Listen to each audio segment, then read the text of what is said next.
Hola, buenas tardes. Vamos a empezar con esta actividad. Les damos la bienvenida a los museos del Banco Central.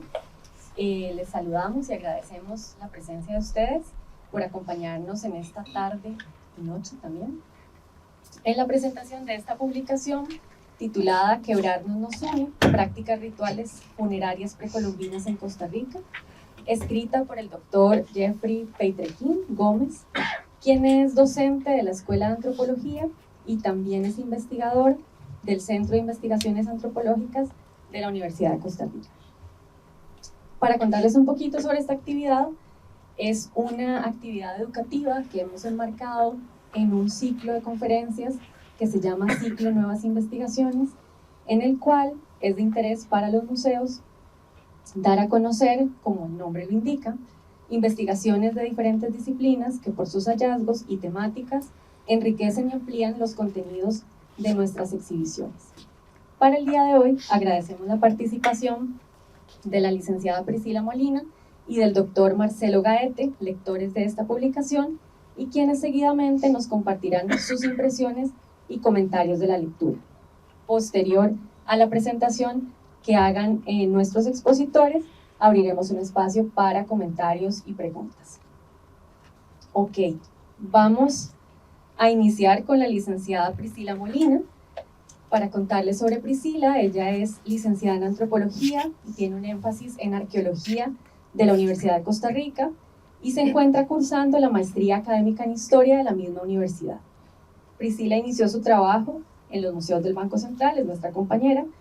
Inició como encargada de colecciones y actualmente es la curadora e investigadora del área de arqueología en esta institución. Asimismo, Priscila es especialista en patrimonio cultural, conservación preventiva de colección, cerámica, arqueológica, metalurgia. Ha laborado en proyectos correspondientes a la difusión del patrimonio, los museos, el turismo cultural y en investigaciones relacionadas con el simbolismo de las representaciones en objetos. También relacionado con la zooarqueología, el arte rupestre en la cordillera de Guanacaste, la música precolombina y el patrimonio material e inmaterial indígena. Priscila, tiene la palabra. Mucho gusto, qué bueno ver caras conocidas y también no conocidas el día de hoy. Cuando Jeffrey me pidió que hiciera el análisis de la publicación, la verdad es que me emocioné mucho porque llevo mucho tiempo de conocer a Jeffrey y es una persona muy dinámica que siempre está investigando adentro de los libritos, ¿verdad? Que siempre está tratando de innovar en cuanto a técnicas, en cuanto a investigación y sobre todo lo que tiene que ver con el Caribe Central de Costa Rica. Y la verdad es que ver que uno de sus estudios o una de sus investigaciones se ha podido publicar es algo maravilloso, que por supuesto que tiene toda la felicitación por haberlo hecho. Y después de que llevo desde hace 15 días este libro bajo el brazo, leyéndolo con todo el detenimiento posible, tengo algunas ideas que me gustaría compartir con ustedes. Para ser precisa, pues las escribí, entonces voy a leerles. Cuando nos referimos a la producción arqueológica, sabemos que es constante. El área de arqueología en Costa Rica se ha ido puliendo y fortaleciendo a través de los años, y hemos conseguido acercarnos cada vez más a unir el rompecabezas cultural que nos atañe. A pesar de esto, las publicaciones arqueológicas son escasas, ya sea por la falta de presupuesto u otros medios para llegar a todos los públicos para causar interés y curiosidad sobre nuestro pasado. Por ello, esta publicación es un gran esfuerzo y nos muestra que cuando hay disposición por dar a conocer la importancia de nuestro patrimonio y cómo éste nos interpela, se puede lograr con distinción. La presentación del libro que nos une aquí hoy, titulado Quebrarnos nos une, nos da un panorama bastante hondo sobre las prácticas rituales funerarias precolombinas que ocurrieron en Costa Rica hace tantos años, tema que nos hace reflexionar, aparte de la gran cantidad y variedad de información actualizada con que cuenta, sobre la larga pero al mismo tiempo corta distancia que existe entre los pueblos indígenas en el pasado con nosotros. Ejercer prácticas culturales se expande cada día, desde que nos levantamos hasta que descansamos desarrollamos una serie de rituales. que están enlazados con nuestro modo de vida, con nuestras creencias e ideas individuales y compartidas. Las prácticas de enterramiento, el despedirnos de alguien apreciado por nosotros, también da pie para pensar en un sinfín de dinámicas que ejercemos, desde la forma de manejar el cuerpo hasta los rituales para los vivos que ejecutamos a su alrededor, previendo que esa persona haga su transición con total paz y libertad. Estos pensamientos, ideas y emociones fueron también plasmados por nuestros antiguos pobladores, que al igual que nosotros tomaron su tiempo para despedir con total empatía al ser apreciado, con formas tan diversas e interesantes que incluían la preparación del cuerpo, el ajuar funerario, la tumba, colocando cada piedra de la forma y tamaño precisa, desarrollando rituales que invitaban a los familiares y amigos a despedir al difunto. Este libro nos acerca a la comprensión de estos hechos de una forma didáctica, porque ahonda en cuestiones de terminologías, técnicas arqueológicas y estudios diversos de investigación, encontrándonos ante una publicación extensa. En primera instancia, el autor divide esta publicación en 5 apartados. El primero de ellos nos brinda un vistazo con datos cuantiosos a los modos de vida de la fase Curridabat, fase que será primordial en el transcurso de este libro. Este apartado introductorio nos proporciona un espacio de tiempo del 300 a 1550 después de Cristo, en donde varios grupos humanos se desarrollaron hasta construir sociedades complejas. Entre detalles sobre la materialidad de los jarrones trípodes, ollas y tazones, además de vasillas domésticas, se ahonda en el origen de los tipos cerámicos, sus características y variedades, brindando una comprensión del desarrollo productivo durante el periodo, los cambios en formas y decoraciones y todas las pautas en las que esta cultura material nos habla de los acontecimientos socioculturales de la época. Además de que, como valiosa propuesta del autor, se describe la fase Curridabat como un periodo transicional.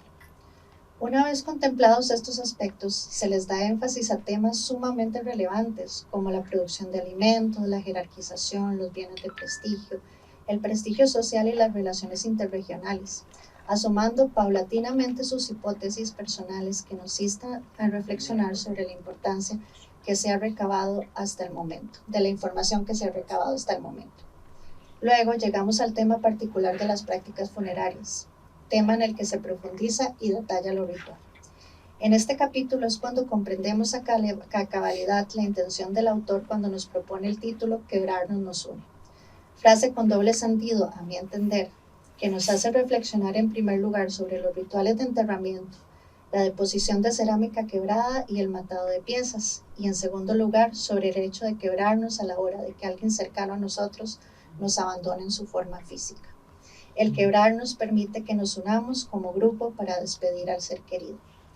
Esta unión y cómo materializamos la pérdida es uno de los incentivos para adentrarnos en este periodo tan denso, que cuenta, por fortuna y gracias a esta publicación, con datos atinentes que nos relacionan con nuestros antecesores.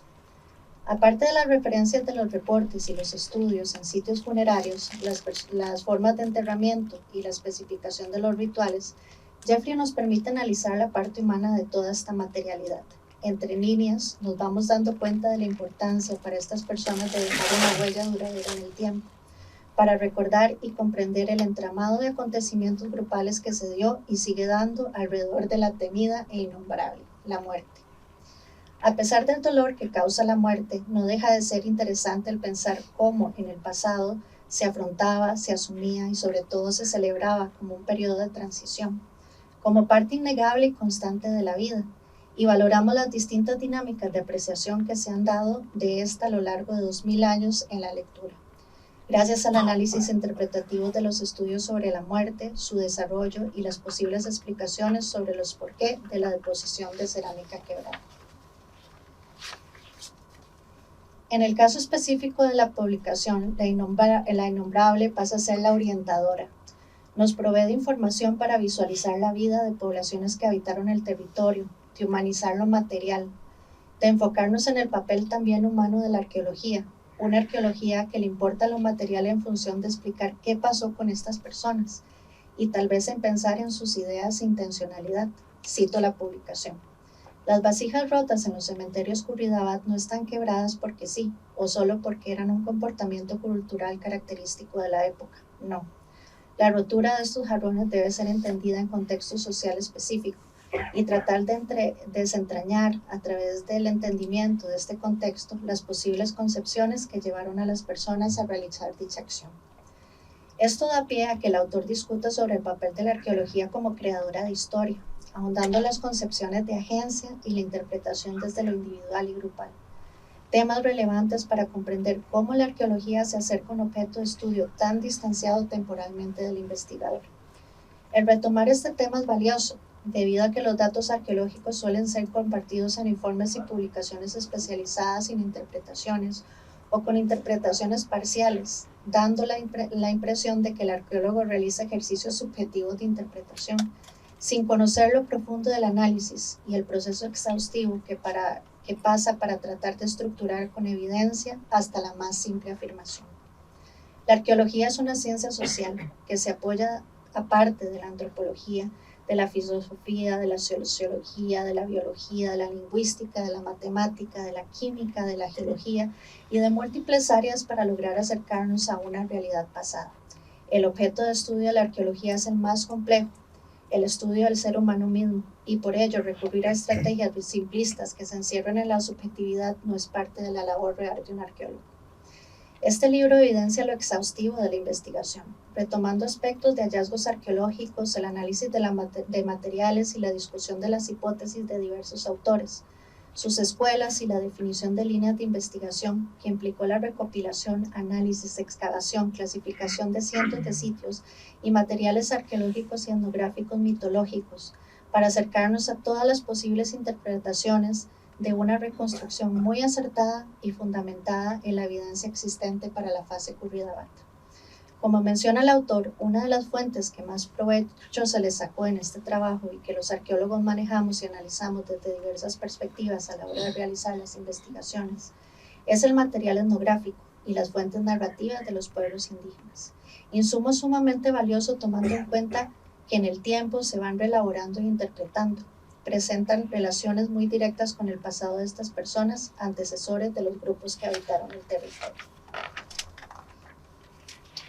Estas fuentes narrativas le adicionan una capa más de información en los análisis de esta publicación, empleándola de una forma congruente, contextualizando los datos en relación empírica. Por otro lado, se presenta un análisis iconográfico, también sustentado por la etnografía indígena, en la filosofía de los símbolos y significados, o en este caso, ícono, índice y símbolo, y en el contexto que analiza la diversidad de animales y las representaciones del registro arqueológico. Lo anterior para adentrarse en los aspectos más profundos que caracterizan los rituales funerarios de la época. La interpretación de las prácticas funerarias aquí presentes denota un profundo conocimiento de las representaciones estilísticas del 300 al 800 después de Cristo. En este apartado, ahora sí, el autor nos brinda sus hipótesis claras, a partir de la triangulación de datos y una explicación sobre el porqué de la cerámica quebrada, de la que no quisiera dejar pasar el resaltar la importancia de la reconstrucción mitológica que se realiza.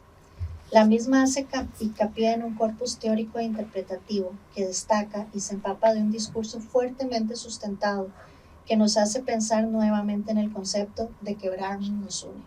Cito: el ritual funerario no solo recreaba el origen de las semillas, los humanos, sino a la vez representaba una puesta en escena de lo que hay que hacer y evitar en la vida, revitalizando las reglas sociales que son el bastión de la cultura.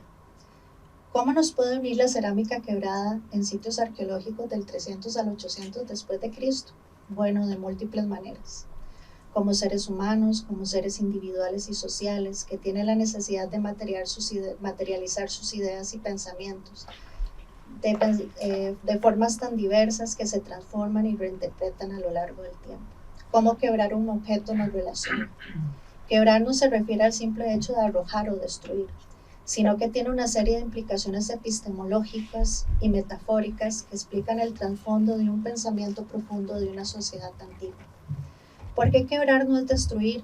En este sentido, es construir una historia llena de variantes que explica la complejidad del pensamiento humano, y en este caso de la arqueología. Quebrar es conocer, reconstruir, replantearnos nuestra historia, pensar en otros contextos, visualizar un pasado y, como cité al principio, tan lejano pero tan cercano.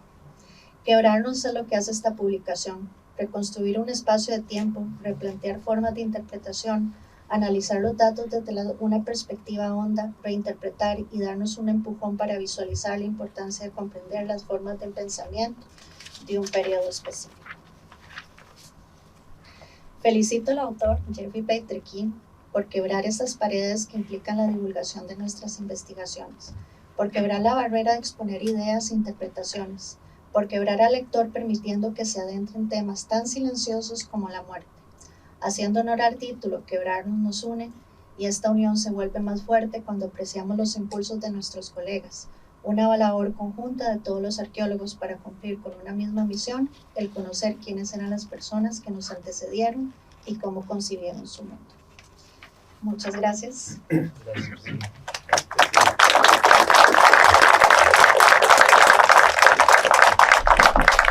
Muchas gracias, Priscila, por compartirnos sus impresiones con respecto a este libro.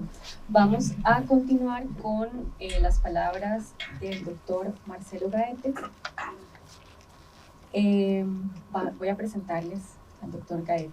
Él es antropólogo de profesión, tiene una licenciatura en antropología social y una maestría con especialidad en pueblos indígenas. Cuenta con un doctorado en ciencias sociales. Es especialista en investigación educativa gracias a sus 18 años de trabajo continuo en el Ministerio de Educación Pública MEPU. Tiene varias publicaciones en temas sobre investigación educativa y reflexiones en torno a los movimientos sociales. Ha sido profesor universitario y durante muchos años desarrolló de forma independiente consultorías en desarrollo local y en estudios de impacto ambiental. Muchas gracias por acompañarnos. Gracias. Buenas noches. También le agradezco a Jeffrey que me haya considerado para presentar su criatura, ¿verdad? Es decir, es como ser el padrino. Entonces la responsabilidad es bastante grande, no solo ahora, sino lo que resta para el futuro, ¿verdad? Es decir, que en la relación que Jeffrey y yo tenemos como amigos, además.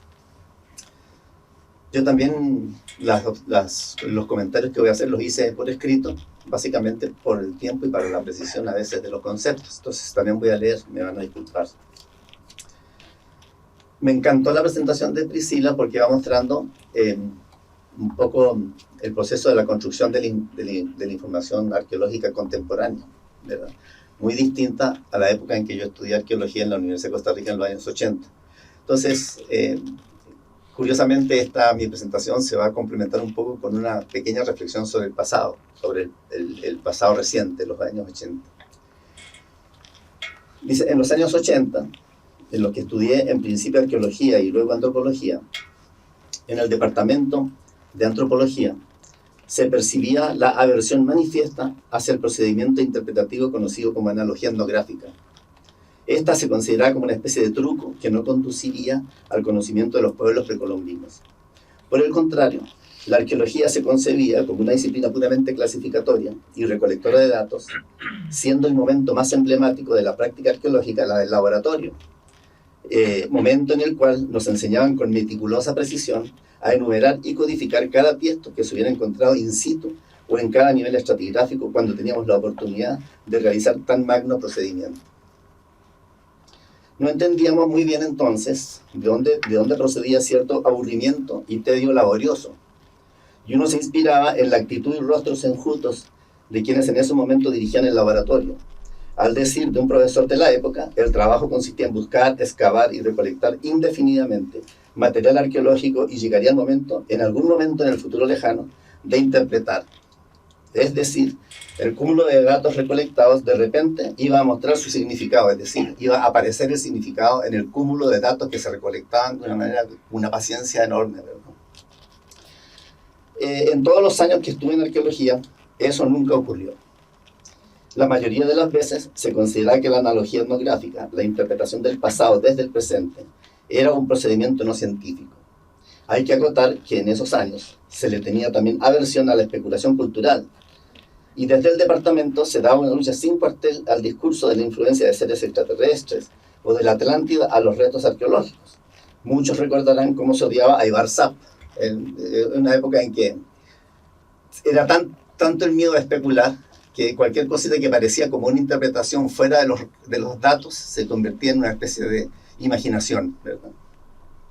Por Por suerte parece que eso está cambiando y las nuevas generaciones se han atrevido a interpretar correctamente el pasado desde experiencias contiguas relevantes.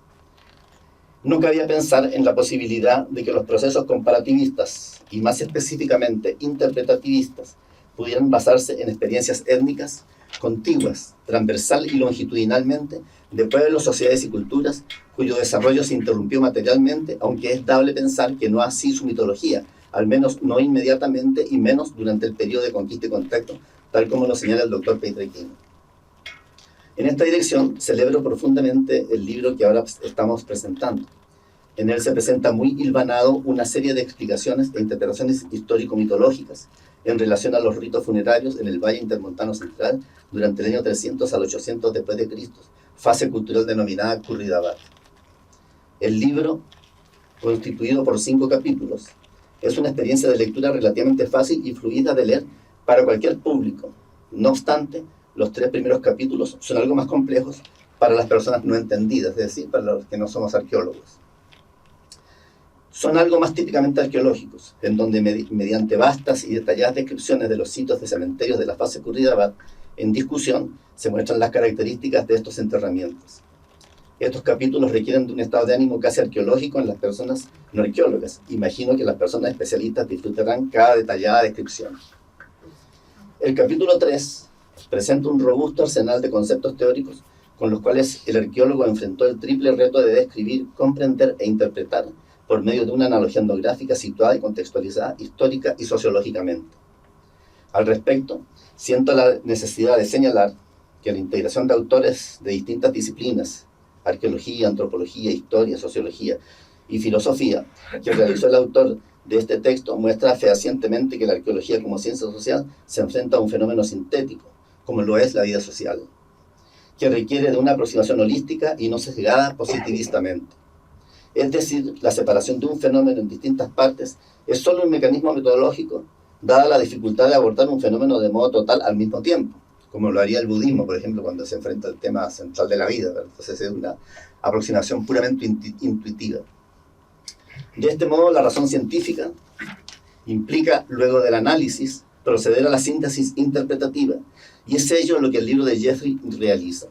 Además, muestra que la arqueología no es solo antropología, sino una disciplina compleja en cuya práctica se condensan muchas disciplinas, todo ello en función de la interpretación misma, que no es más que una narrativa explicativa de los fenómenos en estudio, en donde la imaginación también juega un rol importante. No se trata de caprichosamente inventar una verdad o una fake news del pasado, mecanismo tan de moda últimamente para ganar discusiones ideológicas, sino de integrar el conocimiento que se ha alcanzado para interpretar, conocimientos que también son resultado de narrativas particulares. Finalmente, tengo el gusto y el honor de recomendar la lectura de Quebrarnos nos une, prácticas rituales funerarias precolombinas en Costa Rica, lectura que enriquecerá nuestro conocimiento del pasado, de la fase Khurridabat y de los procesos mortuorios. Queda pendiente la tarea de realizar este mismo ejercicio para otras fases culturales y de otras regiones del país. Por otro lado, y con esto termino mi recomendación, la lectura de este texto puede ayudarnos a identificar nuestro Oblobsa, quien nos ayudará a llegar sanos y salvos a su la casca al más allá. Gracias. Muy bien.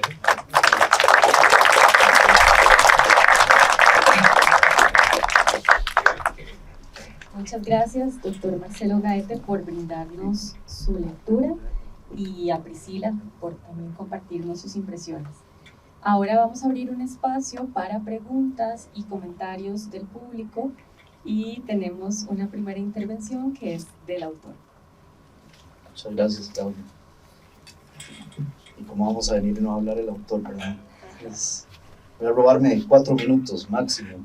En primer lugar, agradecer a los museos del Banco Central, en la persona de doña Virginia Vargas, por permitirnos utilizar este espacio tan idóneo para este tipo de actividades. Evidentemente agradecer a los colegas, a Priscila y a Marcelo por acceder, comentar el texto y por sus palabras tan grandilocuentes para este pequeño esfuerzo. Está presente aquí la editora en jefe de la editorial Maya, Emilia Fallas, a la cual agradezco también se haya montado en este barco conmigo. Y bueno, rápidamente quiero comentar algo en relación a aspectos que mencionaron los dos comentaristas. Evidentemente está intencionado el nombre lo pensamos mucho y dirime hacia lo que interpretaste el propio nombre, ¿verdad? Entonces claramente tiene una doble o una triple intención el propio título del texto. Y con respecto a lo que decía Marcelo, ciertamente hicimos un esfuerzo por tratar de integrar en un mismo texto y complacer tanto a la gente técnica del gremio y a gente que no es del gremio, ¿verdad? Y bueno, en ese malabarismo pues resultó esto. Es claro que algunos capítulos de forma intencionada son más para la gente de arqueología, por los requerimientos, por las necesidades propias, para poder fundamentar el resto de lo que aparece, precisamente para que no se sugiera que las cosas no están sustentadas, ¿verdad? O de a dónde es que sale eso. Y otros capítulos ciertamente son mucho más llanos, invitan a cualquier persona a que puedan hacer esa lectura. Entonces eso también evidentemente forma parte de esto que desde un principio se concibió que sirviera como un texto para la gente de la academia y para la gente que no es de la academia. Ese es mi primer comentario. Okay. El segundo comentario tiene que ver con algo que hablaba en días recientes con un especialista en mitología indígena, práctica y técnicamente el único pupilo, hablando a nivel de tópicos y temas de interés, que ha tenido doña María Eugenia Bósoli, que es Fernando González. Y bueno, lastimosamente Fernando no puede estar aquí porque tuvo un percance de salud, pero yo le hice llegar el texto y a los 2 días que le hice llegar el texto llega por la página 100 y algo, ¿verdad? Entonces empezamos a hablar del libro, y esto lo digo como abrebocas para quienes quieran conseguir el libro, que lo tenemos allá arriba, por cierto, a un buen precio. Me decía Fernando a Fernando González que a mediados de los 90s, que esto me pareció muy importante porque es algo que no está registrado. En la localidad de Chase, mejor dicho, en la localidad de Piedra Grande o Barberi, se dio la destrucción de lo que llamaban los indígenas la Casa del Lagarto. ¿Qué era la Casa del Lagarto? La Casa del Lagarto era una gran piedra, una piedra enorme que había en este sector de Talamanca, en el río Zigzaola, y por cuestiones de la modernización, ¿verdad? Dinamitaron, el gobierno dinamitó la piedra, y bueno, eso causó un revuelo en las poblaciones indígenas inmediatas, porque evidentemente se estaba violentando un lugar sagrado. Los Aguapa hicieron una intermediación porque en el momento en que esa piedra se dinamitó, empezaron a croar insistentemente las ranas, eso en conexión a una inundación que hubo. Es decir, eso es para que ustedes vean la conexión. ¿Por qué llamo la atención de esto? Porque evidentemente el papel del lagarto en este texto es muy importante, y una de las exégesis, porque eso también hacemos en este texto, ¿verdad? Algo importante de señalar acá es que la interpretación que uno hace de la mitología no está compendiada en ningún lugar. Eso fue un trabajo que tuvimos que hacer, ¿verdad? Ir registrando los mitos, ir haciendo genealogías de las deidades para interpretar precisamente qué es lo que ocurre, cuáles son los papeles de ciertos dioses respecto a ciertos actos, respecto a ciertas prácticas. Y en este caso el lagarto es muy importante. Se destruyó la Casa del Lagarto y la naturaleza y el cosmos se manifestó por eso que ocurrió.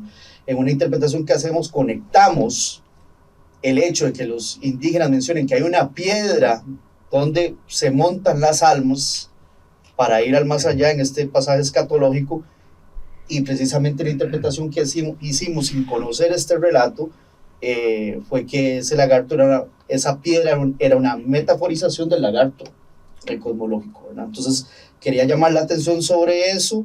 Ese es mi segundo comentario. Y el tercer comentario, sin haberlo planeado, Marcelo hacía referencia a su instrucción disciplinar en los 80. Obviamente yo voy a decir algo en los 80, ¿verdad? ¿Quién me conoce? Entonces, dice dice Morten Harket, Morten Harket es seguro de esos arqueólogos raros que lee Jeffrey, sudafricanos o filósofos. No, Morten Harket es el vocalista de la banda Ajá, Noruega. Ok, ustedes recordarán que bueno, Ajá tuvo varios éxitos en los 80s. No es un grupo, no es un One Hit Wonder Band como mucha gente cree. En realidad tuvo 4 éxitos, uno súper connotado que es Take On Me. Dice Morten Harket que ellos hicieron 4 intentos para que esta pieza realmente saliera al mercado como querían. Usaron varias casas disqueras, usaron incluso, antes del video que muchos de ustedes quizá conocen, hicieron 2 videos antes. Esos videos no funcionaron, pero el trío noruego estaba convencido de que realmente esa pieza tenía potencial. ¿Quién no conoce el riff de Take On Me? O sea, es conocido a nivel universal. Van a Londres, se alían con A&E Records, hacen un primer intento de un video, tercer intento, y hacen un cuarto intento del video, que es el video conocido por todos, que gana el mejor video del año 85, termina ganando el mejor video de la década de los 80, y para muchos es el mejor video de la historia de la música. Entonces, esto lo estoy diciendo en el sentido de que la gente de Ajá estaba convencido del potencial que tenía de ese producto, al igual que lo tenía yo con esto. Que costó que saliera, pero bueno, al final de cuentas salió. Entonces, bueno, muchas gracias. Para terminar, a todos y todas los que están presentes acá.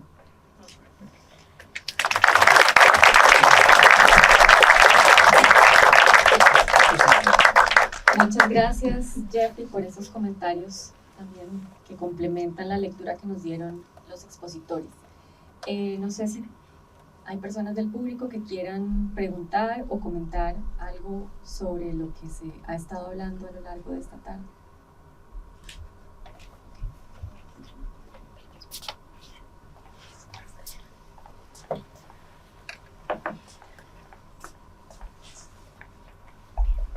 Gracias. Buenas tardes a todos y todas.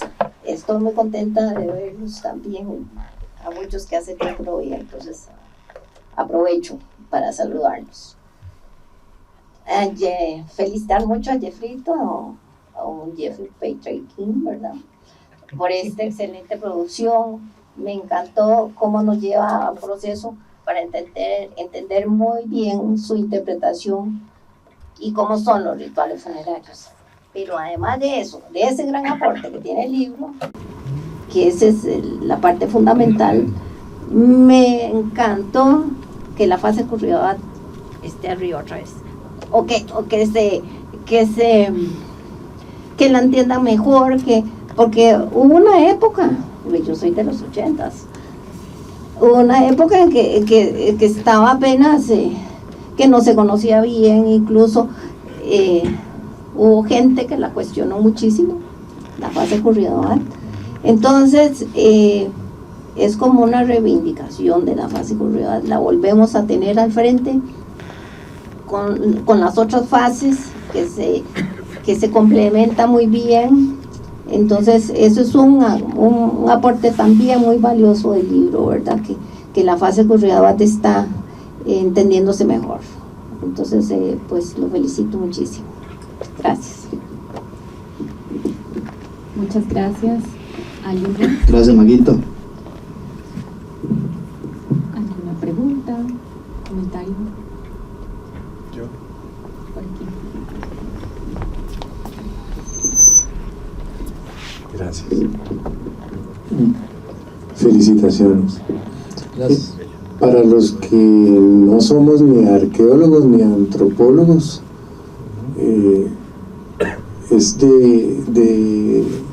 pero que nos atrae el tema, que nos emociona, es de gran importancia valorar esa explicación que escuché hace un rato, en el sentido de que un segmento del libro está muy enfocado a la parte técnica, a la parte meramente arqueológica, pero que hay una parte de interpretación que va dirigida al lector común, a nosotros, a los que somos de afuera y que nos gusta, pero que no somos doctos en el tema.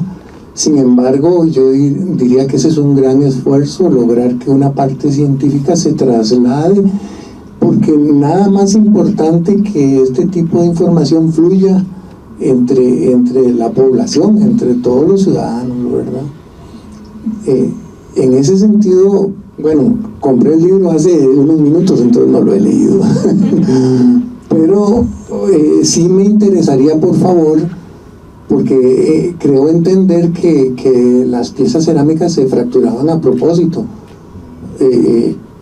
y para mí eso es algo novedoso que acabo de escuchar y no tenía criterios, no tengo criterios sobre eso. Entonces sí quisiera como tal vez que nos profundice un poco más en esa práctica sobre el ritual y el sentido de fracturar las piezas de cerámica. Gracias. ¿Cuál es su nombre? Rodrigo. Don Rodrigo, muchas gracias por estar aquí y gracias por comprar el libro. Podríamos usar la típica respuesta que no dice nada: lea el libro, ahí está. En realidad, bueno, eso es una parte medular del texto.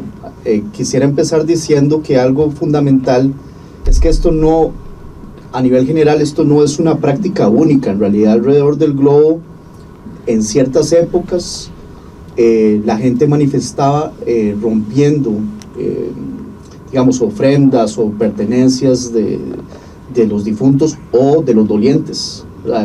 El meollo del asunto aquí era en comprender por qué se estaban quebrando de la forma en que se estaban quebrando y cuál era el significado de esa rotura aquí.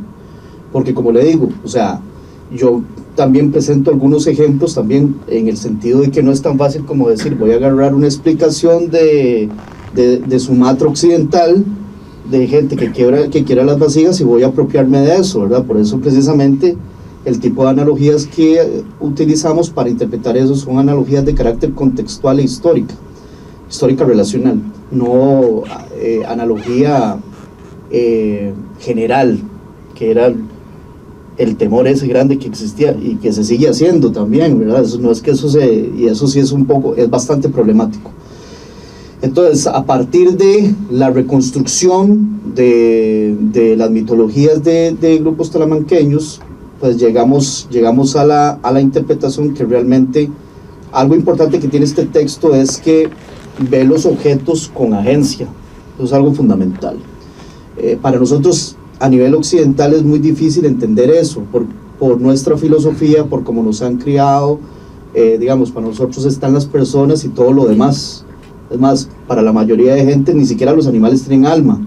Bueno, para otras culturas, incluyendo las talamanqueñas, no solo los animales tienen alma, las plantas, los árboles, las montañas y los objetos.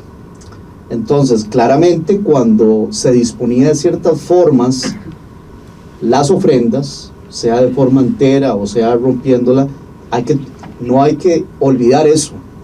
O sea que, a diferencia de nosotros, y ya me salgo del ámbito meramente moderno, postindustrial, postcapitalista, incluso a nivel científico, no debemos separar esa noción, porque, o sea, los objetos eran tratados de una forma diferente a como lo tratamos de manera apersonal o intentar hacerlo de forma aséptica desde la disciplina científica. Siempre lo hacemos así, pero no debemos de perder el panorama de este elemento. Entonces, ciertamente, el romper algo tenía sus implicaciones simbólicas, afectivas, y algo muy importante, don Rodrigo, ¿verdad? Sí. Algo muy importante es que en la mitología talamanqueña, a diferencia, por ejemplo, tal vez irónicamente la gente puede conocer más de mitología de otros lados. Entonces, en otros lares, que tal vez conoce mucha gente de Mesoamérica, las personas se hicieron con maíz. Acá hay una referencia dual de que se hicieron con maíz, pero también existe un taller en el más allá, donde la entidad superior junto al demiurgo, que es Cibú, en este caso Zulá, fabrica a la gente. Entonces está en diálogo constante con Cibú, usted es Cibú y yo soy Zulá, estamos en diálogo constante, y entonces yo le pregunto a él, ¿cómo hacemos Omar? ¿Qué altura va a tener? ¿Cómo va a ser el pelo? Entonces Zulá configura la imagen en el otro plano cósmico, la imagen de Omar, como todo un proceso de alfarero, lo mete en aguas de diferente color, le da cierta plasticidad, le da ciertos acabados, y cuando esa pieza está lista, Omar nace acá, en este mundo. Entonces, la entereza de un bien cerámico se asocia con la conformación y la vida de una persona, y su rotura con la finalización de su vida en este plano cósmico, en este plano, porque vuelve al más allá, en este caso Zulá Casca, que lo que significa es la casa de Zulá, y sigue viviendo hasta que las entidades superiores deciden que esa persona, si es del caso, retorne a este plano cósmico. Entonces, así como ¿cómo se dice? Eso es un spoiler del texto. No sé si le respondí la pregunta, creo que sí, ¿verdad? No, excelente, gracias. Gracias a usted. Muchas gracias, Jeffrey y don Rodrigo, por la consulta. ¿Alguien más le gustaría comentar o intercambiar alguna impresión o pregunta con los lectores o con el lector? Gracias. Más que preguntas, un comentario y unirme a lo que expresaba Marcelo hace un rato, de proponer, o más bien retarte, a que no queden únicamente en una única pieza, sino que se constituya más bien en la primera de una serie de fragmentos que van a componer este panorama de la historia cultural del país. Entonces, retarte aquí públicamente a que empiece ese camino y que seas igual de exitoso y que no seas un one hit wonder, como ajá. Y muchas felicidades. Gracias, Daniel. Bueno, pueden que se hagan más sorpresas con Letra Maya, ¿verdad? No lo hemos hablado. pero ganas hay, trabajo se pone, y mientras Cibú me dé tiempo, ahí lo hacemos. Y no lo manden a Zulá Casca. No me mantengan antes de tiempo, sí. Gracias, Daniel. Ok.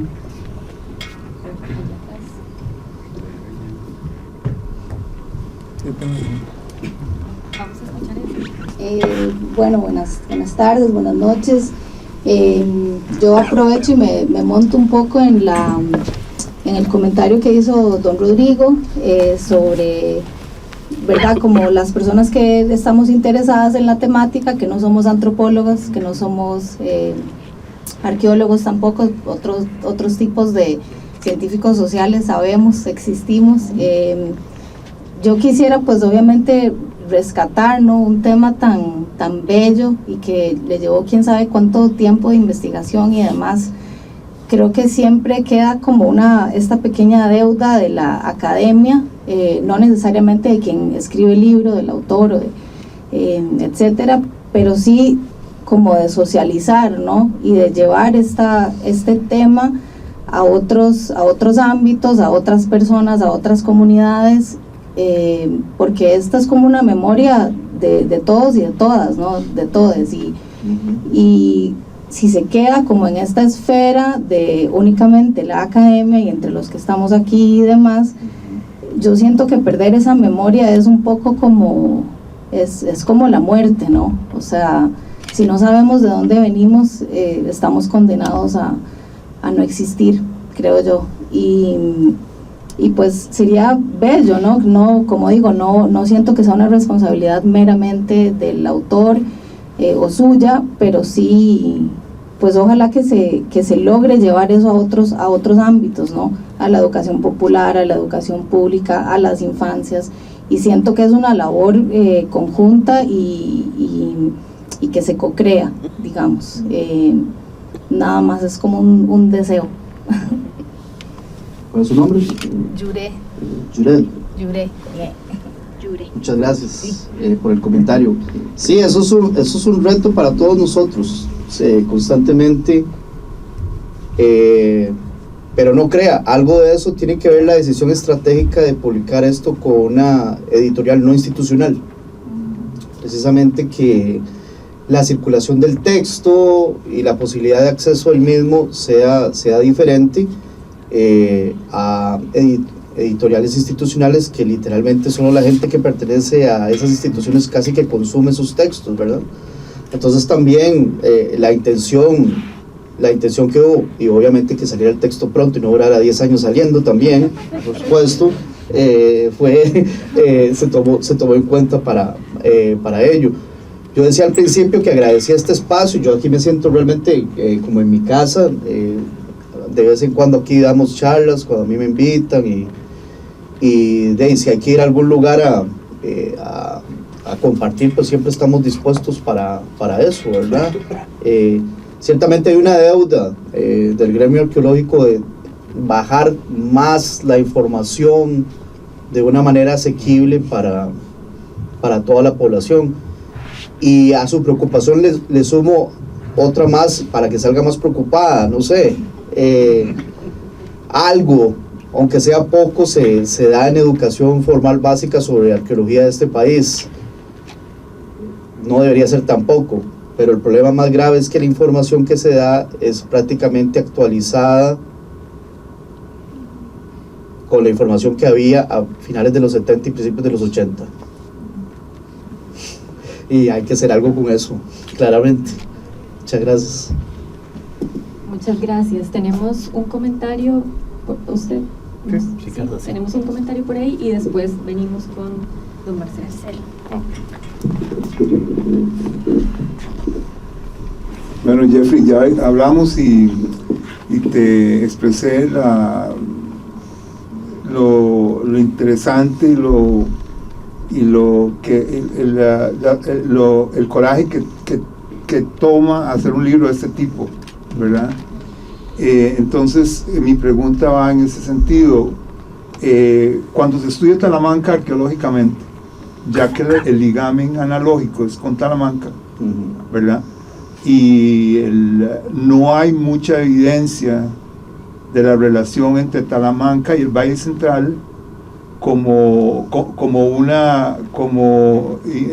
poblaciones que sean muy cercanas, muy afines, sino que más bien los grupos talamanqueños, los lingüistas los han separado de los grupos más del Valle Central, inclusive del Caribe Central, e inclusive de la parte atlántica norte, ¿verdad? Entonces quiere decir, según esto, en un sentido estricto, que los patrones evolutivos biológicos y culturales se separaron hace mucho tiempo entre los talamanqueños y la gente del Valle Central.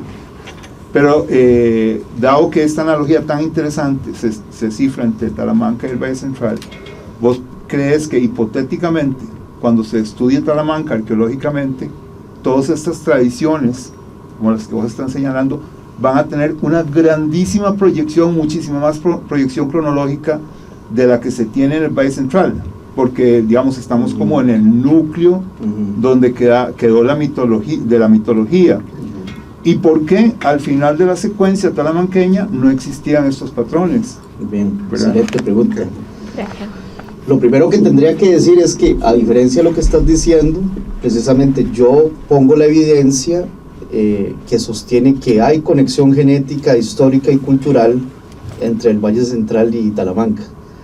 Ciertamente hasta cierto punto el estado del conocimiento no teníamos esa información, pero esa información ya la tenemos. Digamos, a partir de cronistas, de historiadores, de trabajos que se han hecho en genética, de trabajos que se han hecho en lingüística, ciertamente hay más conexión, hay huetarismos en Talamanca, digamos, y que lo que nos habla precisamente es que sí había una interacción, podríamos decir que bastante fuerte. Lo del último que decís está en el libro, no, mentira, precisamente como la forma epistémica y teórica que yo tengo de abordar este tema lo que me permite es valorar esas variables. Y precisamente el gran tema aquí es que los rituales van cambiando.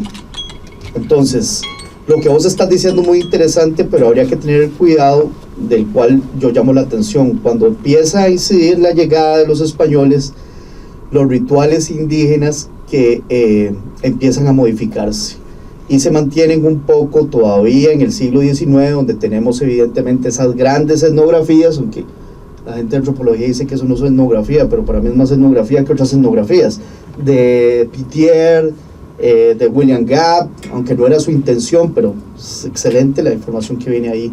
Ahí ya se empiezan a perder cosas, pero empieza a darse mucho más impacto. O sea, ya a mediados del siglo XIX es donde empieza a llegar más gente blanca a Talamanca, y ya para el arranque, la década de los 20 del siglo XX, es donde empieza a llegar los cristianos, ¿verdad? De una forma muy fuerte a Talamanca.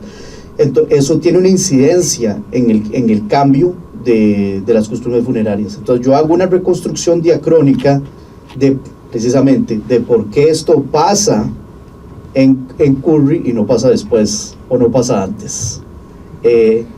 Ahí el asunto es que también tenemos que recordar que Talamanca no estaba ocupada intensivamente en tiempos precolombinos, o al menos no tenemos información de eso. La secuencia de ocupación se intensifica cuando empiezan a generarse estos movimientos poblacionales fuertes a partir de la conquista. El hecho de que en Talamanca haya estructuras monumentales, desde mi punto de vista, lo que hace es favorecer la interpretación de que hay conexiones culturales, ¿verdad?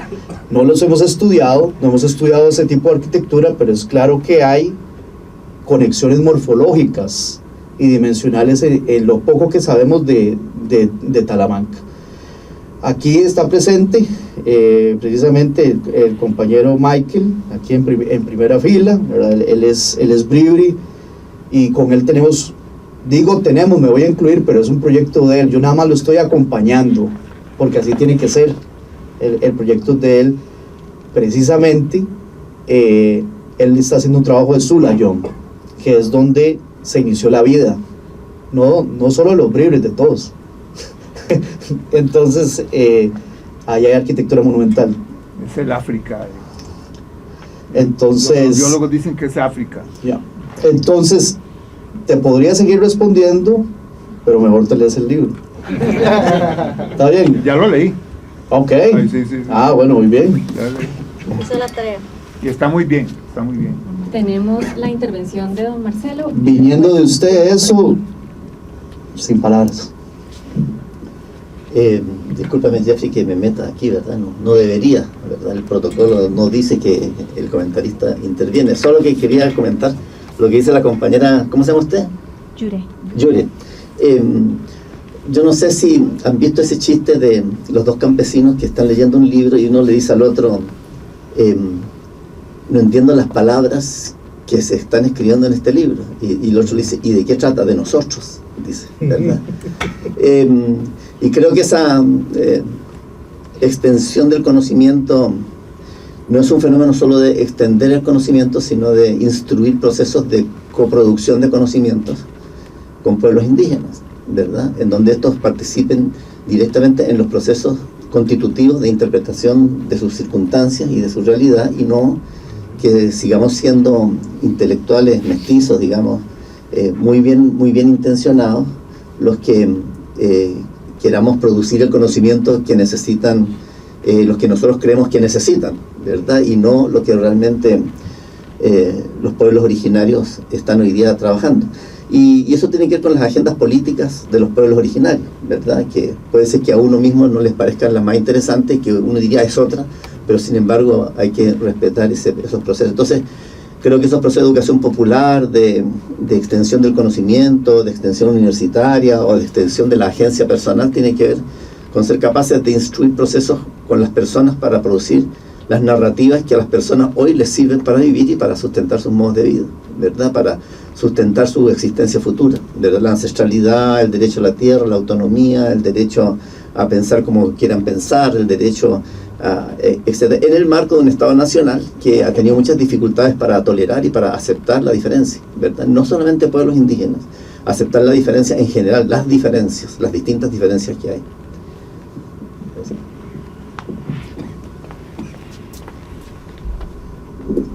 Sí, primero felicitarlos a los tres aquí al frente, y en especial a Jeffrey. Quiero que sepa esto. Papá escribió un libro que se llama Historia Agrícola de Costa Rica, ¿ya?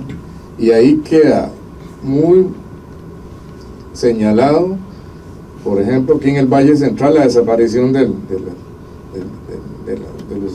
qué sé yo, los huetares y gente de ese tipo. Y Talamanca es el único reducto donde no pudieron entrar nunca los españoles.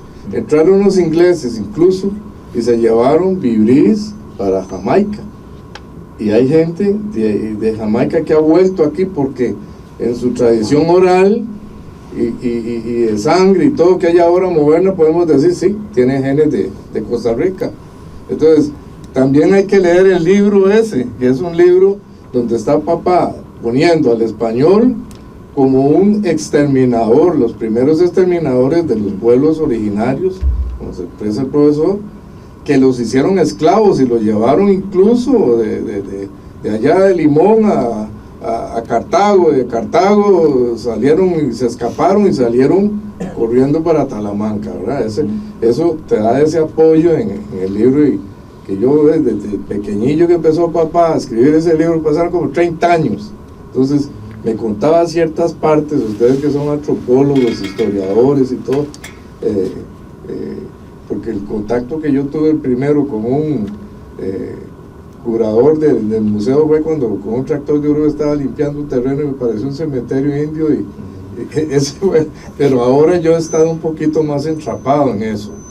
Pero yo lo que quería decirte es eso, que es interesantísimo, esa percepción tuya es correcta, ¿verdad? De que sí hay esa interconexión. Díganos el nombre de su papá para... Alberto San Maroto. Alberto San Maroto, para que revisen el libro. Muy bien. Creo que la muchacha de allá atrás alzó la mano, me imagino que es la última ya. Sí.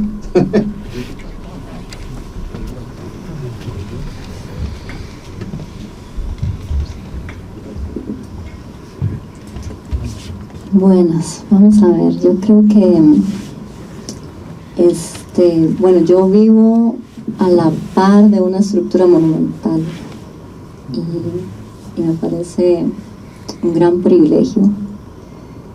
Yo he sido entrenada por un indígena, me regaló muchísimo conocimiento, y para ser completamente honesta es como gracioso estar en un espacio en el que uno espera recibir cierta información y cierta narrativa y no la hay. Es como más fácil ir a preguntarle al compañero indígena aquí al frente y él me va a decir más de lo que ustedes me acaban de dar información sobre ceremonias antropológicas. Yo sí quisiera preguntarte para ver si me inspiro a comprar el libro, si estuviera al alcance de mi bolsillo. Vamos a inspirarla, sí. Me encantó la primera historia, la narrativa que tiene que ver con el lagarto, el cual es un símbolo extremadamente importante, el número 1 en el calendario tolteca, el lagarto. Ahorita olvidé el nombre en náhuatl. Si tienes alguna narrativa a nivel gente, somos la gente de acá, no desaparecimos, no somos muchos mestizos, aunque nos lo quieran poner, aunque tenga familiares mestizos, soy originaria de acá, de orígenes chorotegas y nicaraos, en una búsqueda absoluta para recuperar todo lo que se ha perdido. Cuando algunos otros compañeros se llaman tradicionales, que mantienen sus lenguas, tienen mucho por defender aún en lo que se llama la guerra de los 500 años o la larga noche de los 500 años, que se anuncia, está por acabar. en el retorno a un conocimiento inmenso, infinito, profundo, más allá de mencionada mitología, que dentro de todos mis aprendizajes me hizo gracia también esa palabra, mitología. Así no lo llaman ellos, por supuesto, es la absoluta, es el origen, se llama el origen, las instrucciones originarias. Y entonces yo te quisiera preguntar si tienes alguna narrativa para nosotros, la gente que estamos en busca, sobre las ceremonias y sobre tu forma de ver más allá del lenguaje antropológico y para tus colegas. Sí, muchas gracias. ¿Cuál es su nombre? Mónica. Muchas gracias, Mónica. Eso tiene que ver también con lo que mencionábamos anteriormente. Digamos, hay algunos capítulos que son más pensados, dirigidos a la gente técnica, pero el resto del libro no. Y precisamente ahora estaba sacando el número, precisamente el capítulo 4 del libro, que tiene que ver con toda la reconstrucción de los rituales fúnebres basados en la cosmovisión, digamos, precisamente ronda las 75 páginas, digamos, ese grosor de paginación está concentrado en eso. Cómo se enterraba la gente, cómo se acomodaba el cuerpo, por qué se ponían vasijas de cierta forma, en qué parte, por qué se ponían vasijas en las rodillas y no en otro sector. Eso tiene que ver precisamente porque las almas residen en ciertas partes del cuerpo específicas, ¿verdad? De hecho, también para facilitar ese entendimiento, esa lectura, también en el trabajo editorial, digamos, esas reconstrucciones que están narradas con letra, también buscamos darle una expresión y síntesis a nivel gráfico. Entonces también en el documento, aparte de las fotografías de los propios artefactos arqueológicos y cosas típicas de nuestra disciplina, hay reconstrucciones hipotéticas de varias partes del ritual, donde se ve precisamente qué es lo que ocurre, ¿verdad? Qué es lo que ocurre antes de que se entierre la persona, qué es lo que ocurre durante el funeral, qué es lo que ocurre posterior al funeral. Y todo eso no porque yo me fumé un puro, digamos, yo todo eso lo estoy sustentando en la información, en la cosmovisión, ¿verdad? Que yo tampoco le llamo a eso mito, sino que le llamo cosmovisión, ¿verdad? Entonces sí hay, digamos, bastante tinta e imagen que tiene que ver con esto, precisamente. Eso era una intención también del texto. Muy bien. Bueno, y con esta última intervención cerramos la presentación del libro. Queremos agradecerles su compañía y especialmente a los lectores por compartirnos sus análisis sobre la publicación, y por supuesto al doctor Peitrequín por escoger a los museos del Banco Central para la presentación de esta valiosa obra. Pueden adquirir la publicación en el primer piso, de hecho ahora ahí estará el autor. Muchas gracias por acompañarnos y por favor sigan nuestras redes sociales para estar atentos y atentas de las actividades educativas que tenemos para ustedes. Gracias. Muchas gracias.